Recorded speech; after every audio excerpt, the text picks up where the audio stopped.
Zal ik vandaag de scheidbare werkwoorden uitleggen? Ja, graag. Oké, let je dan goed op? Ja, ik zal goed opletten. Oké.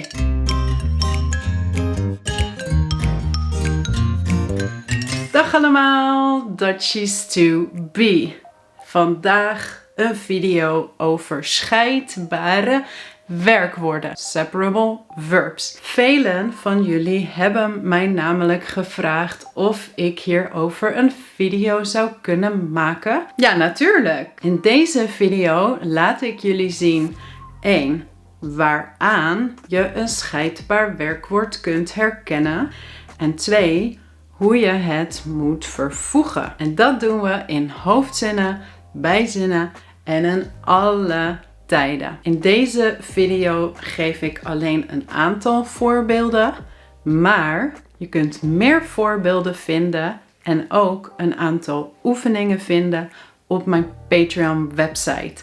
Dus als je een patron wordt, krijg je ook toegang tot die materialen en tot heel veel andere materialen om jouw Nederlands nog meer te verbeteren. In de intro heb ik al 2 scheidbare werkwoorden gebruikt, namelijk uitleggen en opletten. Zal ik de scheidbare werkwoorden uitleggen en let je dan goed op. Je ziet hier in de eerste zin dat als het scheidbare werkwoord in de infinitief blijft staan, dat het gewoon hetzelfde blijft. Dat is meestal zo, dat is logisch. Maar als het scheidbare werkwoord vervoegd moet worden, dan scheiden de 2 delen. Want een scheidbaar werkwoord bestaat uit 2 delen. Het basiswerkwoord en nog iets wat daarvoor staat. En wat dat kan zijn, dat laat ik straks zien.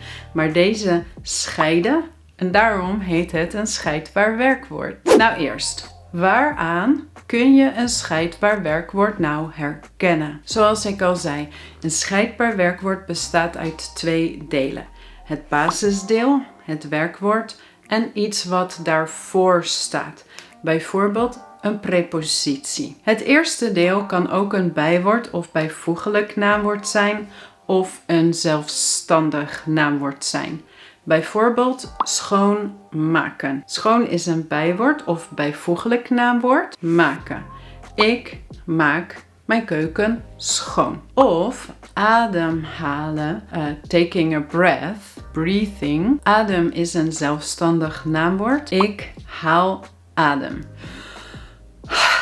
Dan de tweede eigenschap is dat de klemtoon op het eerste deel ligt. Kijk naar deze voorbeelden. Achterlopen, achtervolgen. Achterlopen, achtervolgen. Hij loopt op de anderen achter. He is behind. Maar achtervolgen, je hoort de klemtoon op volgen, is to chase. De politie achtervolgt de dief. The police is following or chasing the thief. Dus dit is geen scheidbaar werkwoord. Natuurlijk zijn er uitzonderingen, zoals altijd. Bijvoorbeeld het werkwoord stofzuigen. De klemtoon ligt op stof. Maar dit is geen scheidbaar werkwoord. En ook veel Nederlanders maken vaak foutjes met stofzuigen. En ik laat straks zien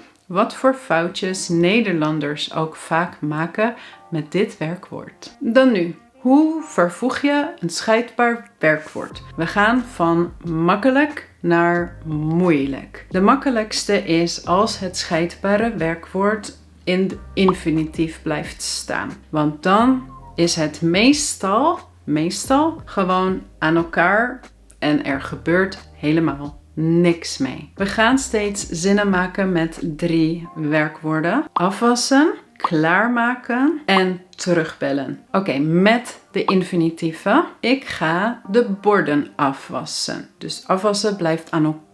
Zal ik vanavond het eten klaarmaken? Je moet later de Belastingdienst terugbellen. Dus ze blijven aan elkaar. Maar als je het woordje te in de zin krijgt, dan gaan ze toch weer uit elkaar. Dus voorbeelden hiervan zijn: je hoeft de borden niet af te wassen. Dus je zegt niet, je hoeft de borden niet te afwassen. Je hoeft de borden niet af te wassen. Ik zal proberen het eten klaar te maken. Ik heb geen zin om de Belastingdienst terug te bellen. Nummer 2. Het scheidbare werkwoord is het finiete werkwoord in de hoofdzin. We hebben al heel veel voorbeelden gezien, maar bijvoorbeeld nog een keer: Olga wast de borden af. Ik maak het eten klaar. Wij bellen de Belastingdienst terug. Dit is de tegenwoordige tijd. Nu gaan we naar het imperfectum. Dat is de verleden tijd waarbij ook het werkwoord wordt vervoegd. Olga waste de borden af. Ik maakte het eten klaar. Wij belden de Belastingdienst terug. Dan nummer 3. Het scheidbare werkwoord is het finiete werkwoord in een bijzin. In de bijzin gaat altijd het finiete werkwoord naar het eind van de zin. En dan krijg je bijvoorbeeld: ik zal koken als jij daarna de borden afwast. Dus het blijft nu wel aan elkaar. En dan vervoeg je het: afwast. Ik was vroeger altijd degene die het eten klaarmaakte. Dit is een relatieve bijzin. Degene die het eten klaarmaakte. En de laatste: toen wij de Belastingdienst terugbelden, stonden wij een uur in de rij. Dus ook weer terugbelden aan elkaar. En als laatste, het scheidbare werkwoord is het participium in een zin in het perfectum of in het plusquamperfectum. En dan krijg je ge. En waar komt ge? Ge komt tussen het eerste deel en het tweede deel. Dus kijk naar deze voorbeelden. Olga heeft nog niet alle borden afgewassen. Ik heb deze week elke avond het eten klaar gemaakt. Wij hebben de Belastingdienst teruggebeld. Dus ge staat voor het werkwoord, eigenlijk zoals altijd. En het eerste deel komt dan dus daarvoor. En op die manier staat ge tussen de twee delen. Dus ze scheiden eigenlijk weer. Dan nu naar de uitzondering stofzuigen. Want in de tegenwoordige tijd is het dus: ik stofzuig het huis. En eigenlijk zeggen Nederlanders niet: ik zuig het huis stof. Of misschien alleen een aantal mensen. Maar je hoort wel veel mensen zeggen: ik heb het huis stof gezogen. In plaats van: ik heb het huis gestofzuigd. Want het is geen scheidbaar werkwoord. Dus stof en zuigen gaat niet uit elkaar. Ik heb vandaag de scheidbare werkwoorden uitgelegd. Jullie hebben heel goed opgelet en hopelijk ook goed meegedaan.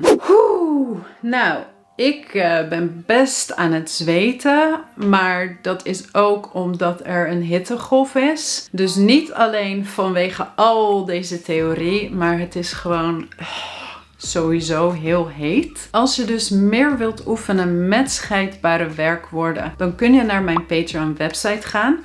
En als je een Patreon wordt, dan krijg je toegang tot de opdrachten en toegang tot heel veel teksten, podcasts, andere opdrachten. En daarmee kun jij dus nog meer je Nederlands verbeteren. Nou, ik ga afkoelen. Ik wens jullie allemaal een heel fijne dag. En tot snel! Doei!